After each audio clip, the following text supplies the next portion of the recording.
हम लोगों ने टाइम ऑफ सप्लाई में सिर्फ गुड्स का देखा था।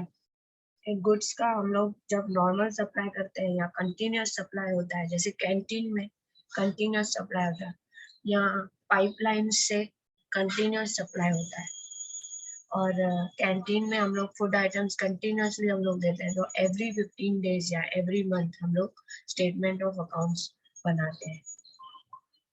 तो यहाँ पे हम लोग को डिटरमाइन करना है कि जो भी सिचुएशन है, रजिस्टर्ड सप्लायर है या अनरजिस्टर्ड सप्लायर है, तो उनका सप्लाई ऑफ सर्विस जो है उनको कभी लायबिलिटी पे करना है, टैक्स की लायबिलिटी होती है।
मिस्टर ए ने गुड्स सेल किया मिस्टर बी को, ठीक है। अभी यहाँ से हम लोगों को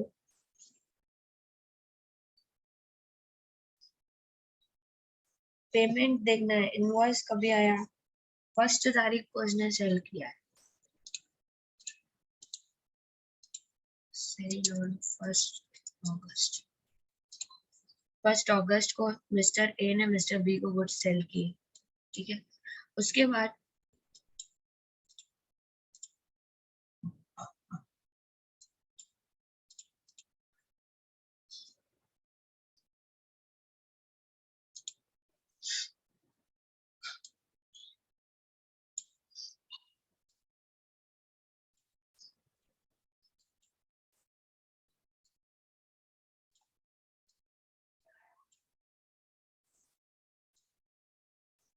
मिस्टर बी ने मनी दिया, ठीक है।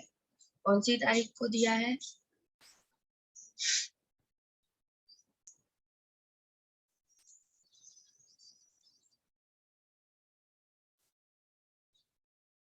2/8।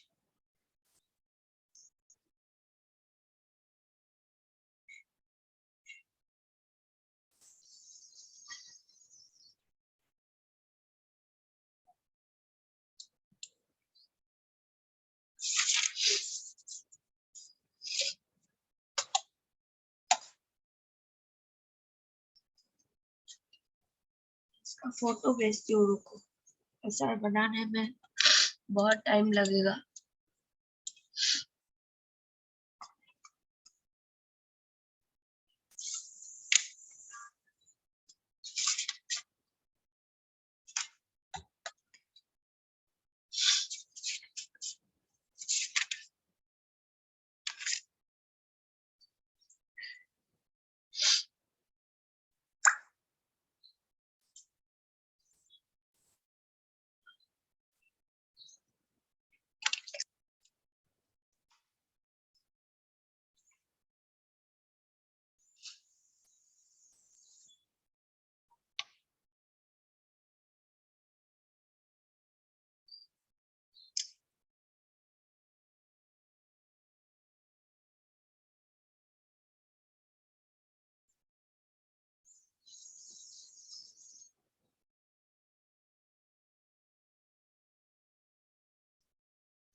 Mister x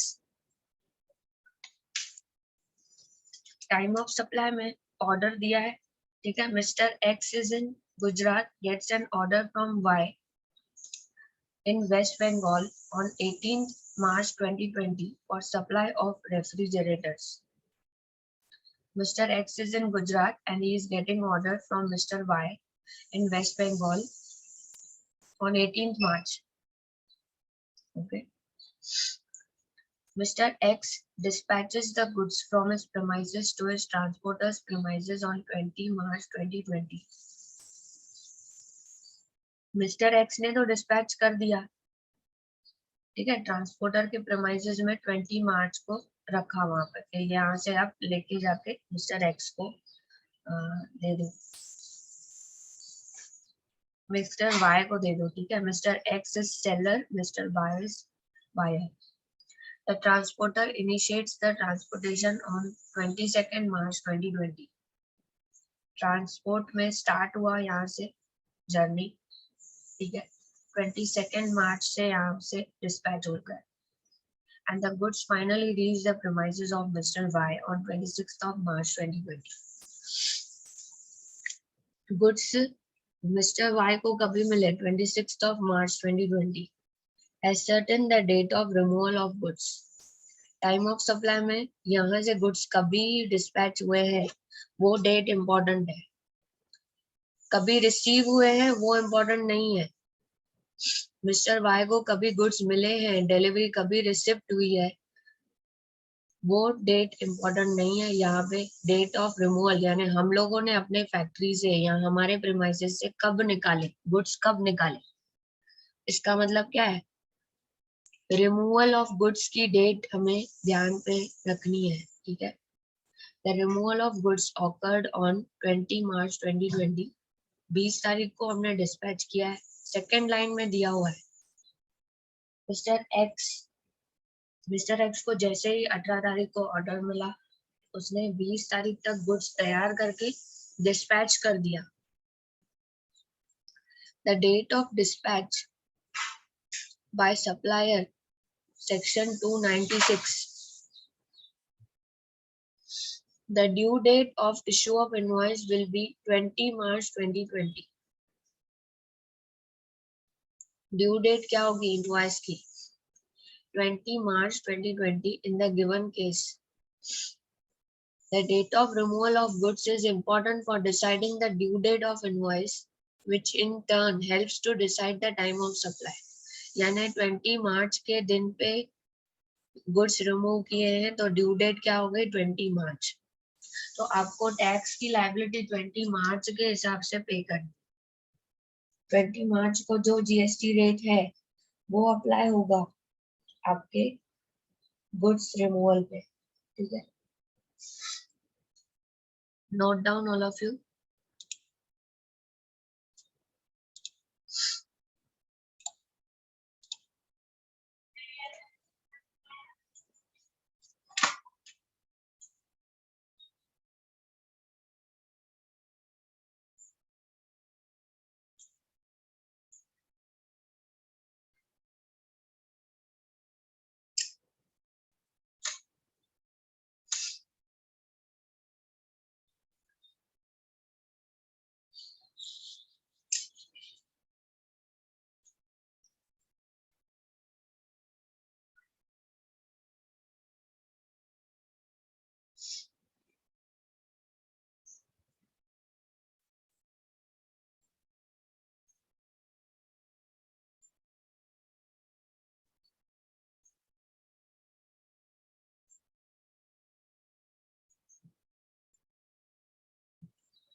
verb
second illustration देखिए, फर्स्ट इलस्ट्रेशन में ऑर्डर मिला था 18th को, ठीक है, हमने सप्लाई किया था 20th को, हमने रिमूव किए थे गुड्स 20 को। अभी सेकंड में देखो, अब सेकंड में रिमूव किया है गुड्स 21 मार्च को। सेम क्वेश्चन है, ठीक है, क्वेश्चन सेम है, यहाँ पे डेट ऑफ रिमूवल सिर्फ चेंज हो गया है।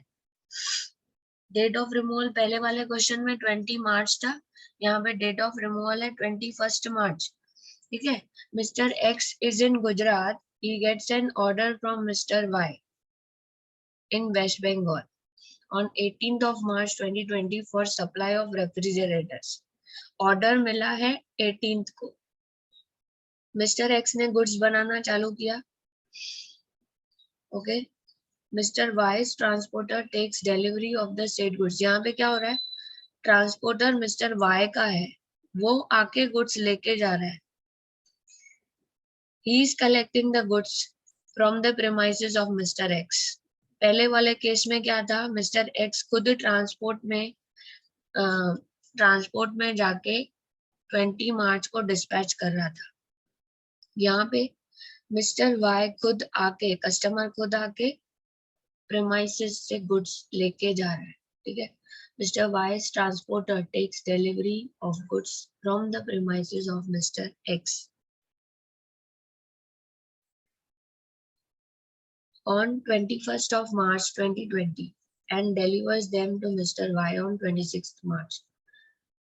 ट्रांसपोर्टर ने कभी माल यहाँ से लिया, कलेक्ट कभी किया गुड्स, वो इम्पोर्टेंट है। Date of collection of goods by the transporter on behalf of recipient. जो ट्रांसपोर्टर जिस डेट पे यहाँ से माल ले रहा है वो हमारी रिमूवल ऑफ गुड्स होगी और उसके लिए collection of goods. Transporter collect कर रहा है गुड्स हमारे प्रेमाइसेस से, कौन सी तारीख को, 21 ऑफ मार्च। तो ड्यू डेट क्या बन जाएगी हमारी, हमें ड्यू डेट ही नहीं बतानी है, तो ड्यू डेट इज 21 मार्च। तो हमारी लायबिलिटी 21 मार्च पे जो भी हमने टैक्स जीएसटी कलेक्ट किया है वो लायबिलिटी हमें 21 मार्च के रेट के हिसाब से हमें पे करनी है। जो भी 21 मार्च पे उस पर्टिकुलर गुड्स का HSN कोड देखकर हार्मोनाइज्ड सिस्टम ऑफ नोमेनक्लेचर, जो HSN नंबर होता है जीएसटी के, हर एक प्रोडक्ट का अलग अलग जीएसटी रेट है। कौन से रेट में जीएसटी में आ रहा है, 21 मार्च को हमारी लायबिलिटी है, ठीक है। हमारी लायबिलिटी है time of supply, due date के दिन हमें ड्यू डेट डालनी है पोर्टल पे और हम लोगों को जीएसटी पे करना है, okay. Note down all of you. यहाँ पे क्वेश्चन में सिर्फ इतना ही चेंज है कि जो ट्रांसपोर्टर है वो आके प्रेमाइसिस से खुद लेके जा रहा है। उस केस में भी हम लोग सप्लायर हैं, रजिस्टर्ड सप्लायर है, तो हमारा removal of goods he important है। हमारे यहाँ से तो लेके गया ना ये 21 मार्च, उसको कभी भी मिला हो, उसको डिलीवरी, कस्टमर को डिलीवरी कभी भी मिला हो, ट्रांसपोर्ट में तो हमने डाल दिया था। पहले वाले केस में खुद ट्रांसपोर्ट करवाया था, सेकंड वाले केस में वो खुद आके लेके गया है ट्रांसपोर्ट से। ठीक है, इज इट क्लियर?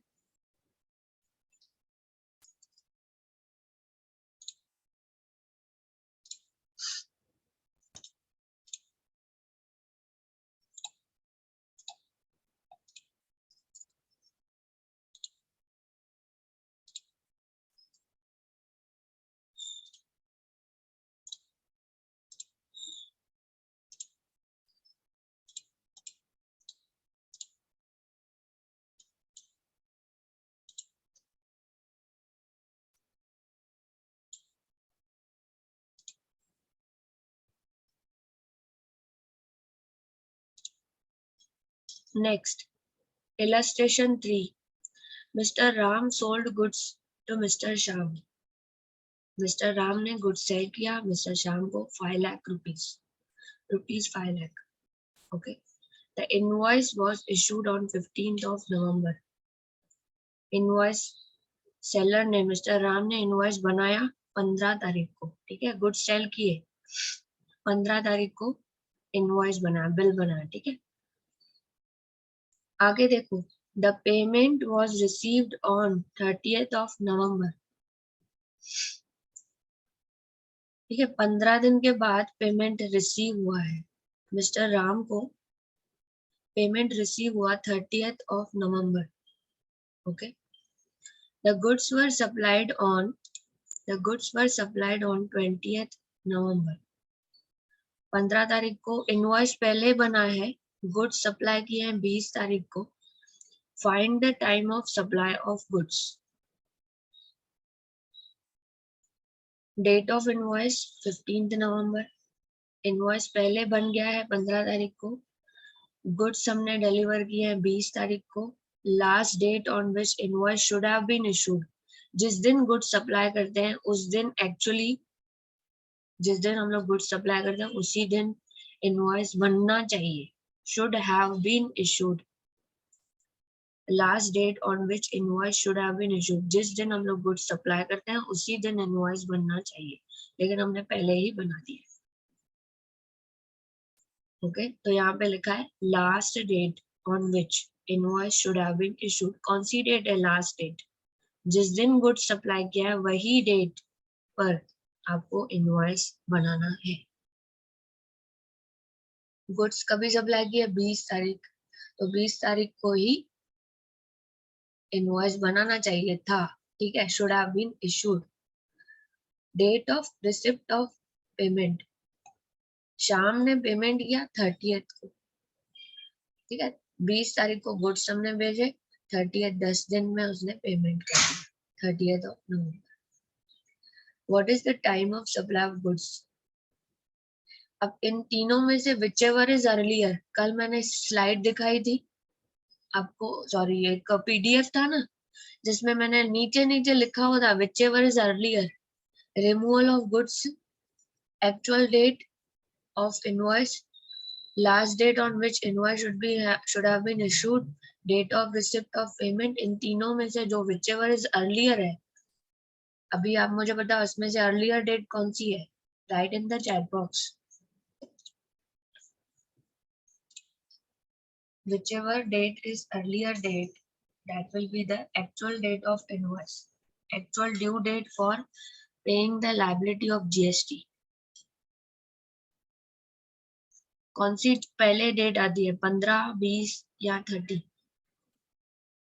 ओके, शिफा ने आंसर दिया है 15th November. परफेक्ट.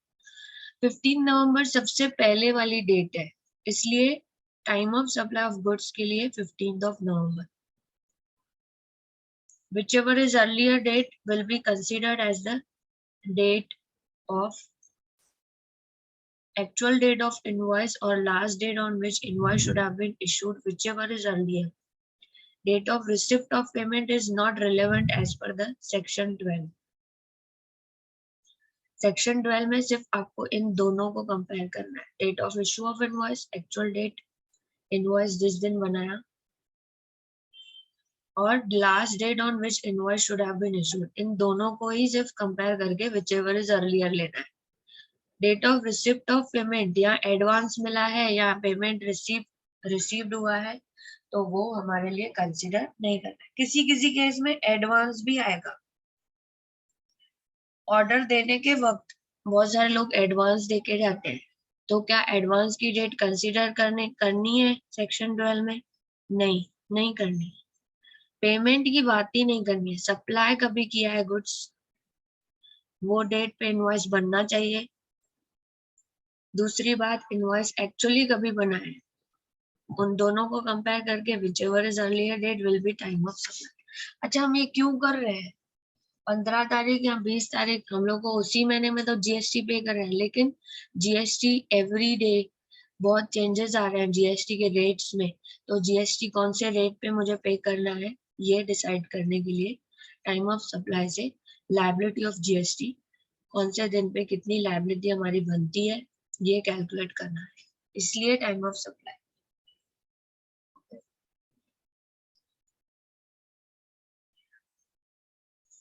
तो जो हमारी गवर्नमेंट है उसने ये मूवमेंट ऑफ गुड्स जब भी होता है, जब भी गुड्स सप्लाई होते हैं ना, तो सेक्शन 12 के अंदर सिचुएशंस अलग अलग बताई है कि कभी इनवॉइस पहले बनता है, कभी इनवॉइस बाद में बनता है.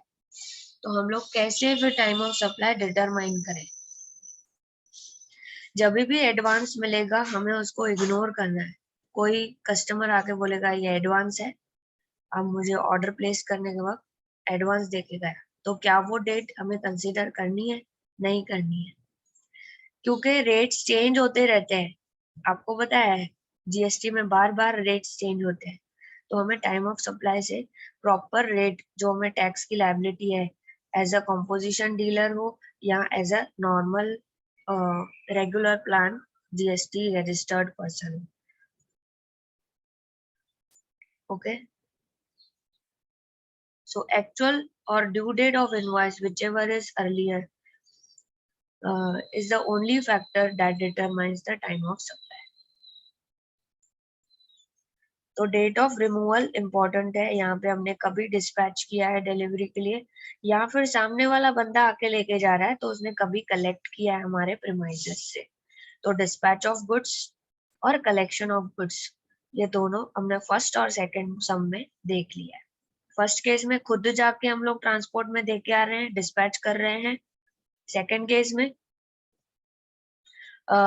सप्लायर का transporter on behalf of recipient, transporter is coming at my premises and he is collecting the goods from my premises. On that date we will consider the date of removal. ठीक है, date of removal सिर्फ word याद रखना. क्या याद रखोगे? लिखो chat box में, डेट ऑफ रिमूवल या date of collection from our premises. ठीक है, इज इट क्लियर?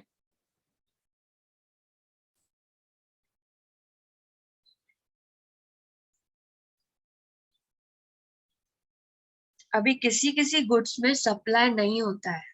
ओके, किसी किसी गुड्स में मूवमेंट ही नहीं होती है गुड्स की. सपोज एक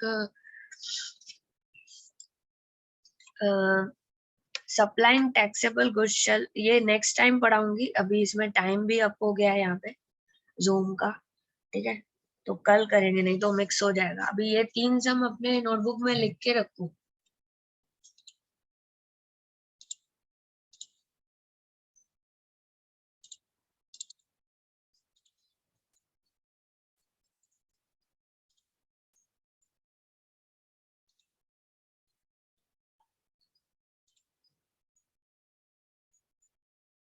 BMS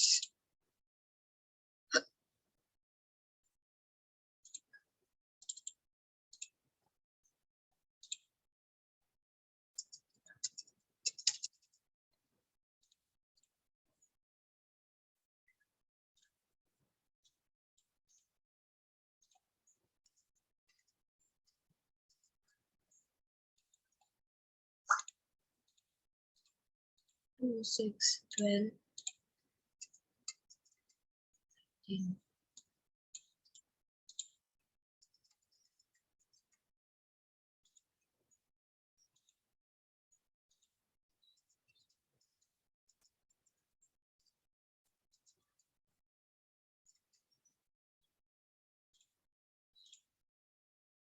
Thank you for attending today's lecture. Have a great day.